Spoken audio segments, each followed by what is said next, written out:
सावल जी क्या ख़बर पई? ना मन जणे जणे खां ॻोठ मां पुछा कई अथमि पर को बि हवाल सही कोन थो ॾे।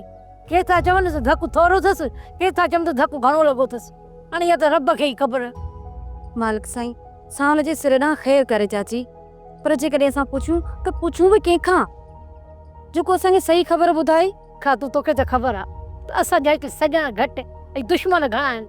मां कंहिंखे वञी पंहिंजी पोती लाइ पेरनि ते विझां त सही हवाल ॾियो। कंहिंखे बि पेरनि ते पोती लाहे रखण जी चाची ज़रूरत कान्हे का, ऐं हैदर खे बि घर जो खुटको ज़रूरु हूंदो चाची, कंहिं न कंहिं सां न्यापो कंदो। हैदर भला अकेलो कीअं सावल खे छॾे ईंदो अस्पताल में? जीअं सावल जी तबियत बहितर थींदी न चाची, तूं ॾिसजां हैदर ज़रूरु ईंदो। ऐं इहा त ख़बर हुननि खे बि हूंदी त असां घर में केतिरो परेशान आहियूं। पंहिंजे ॻोठ वेठा हुआसीं, केॾा सुकून में हुयासीं। हिते आया हूं को न को मसलो आहे ई आहे असांजे लाइ। चाची मुंहिंजी बि दिलि हिन ॻोठ मां भरिजी वई आहे।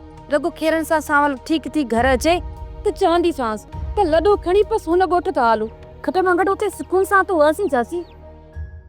वारिस मुआरो सोट जाबिर ऐं रुंडो वॾा शैतान मांगो।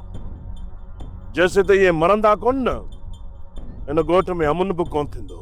रेस ऐं उन जा माण्हू जाबिर जे पोयां विया आहिनि। अॼु जाबिर कॾहिं बि न बचंदो। बाक़ी इहो रहियो रूंडो, इन्हे खे बि ॾिसी वठंदासीं।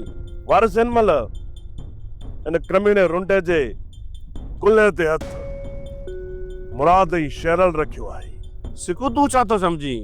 इहे रूंडे खे बचाए सघंदा? मुंहिंजे भाउ वलू जो कातिल रुंडो आहे।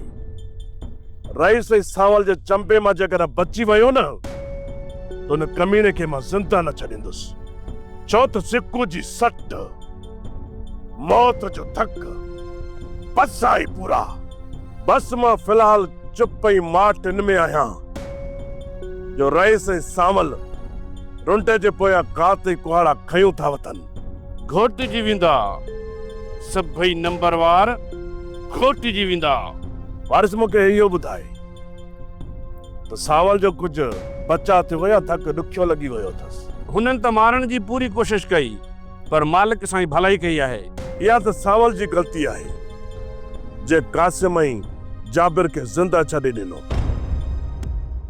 सब्सक्राइब कयो असांजो official YouTube channel Singh TV HD drama ऐं वधीक अपडेट लाइ बेल आइकन खे क्लिक करियो।